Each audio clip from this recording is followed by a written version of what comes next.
بسم اللہ الرحمن الرحیم۔ حضرت ابو سعید خدری رضی اللہ عنہ سے روایت ہے کہ ہم نے حضور نبی اکرم صلی اللہ علیہ وسلم کے ساتھ رمضان کے درمیانی عشرہ میں اعتکاف کیا۔ آپ صلی اللہ علیہ وسلم 20 تاریخ کی صبح باہر تشریف لے گئے اور خطبہ دیتے ہوئے فرمایا، مجھے شب قدر دکھائی گئی لیکن میں اسے بھول گیا، یا وہ مجھے بھلا دی گئی، پس اسے رمضان کے آخری عشرہ کی تاک راتوں میں تلاش کرو۔ اور میں نے دیکھا کہ میں پانی اور مٹی میں سجدہ کر رہا ہوں، پس جس نے رسول اللہ صلی اللہ علیہ وآلہ وسلم کے ساتھ اعتکاف کیا ہے اسے لوٹ جانا چاہیے۔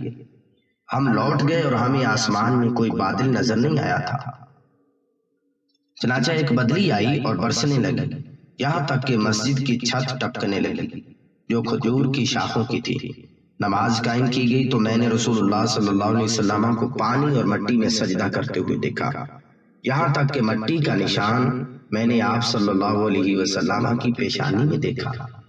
اس حدیث کو امام بخاری اور ابو یعلا نے روایت کیا ہے۔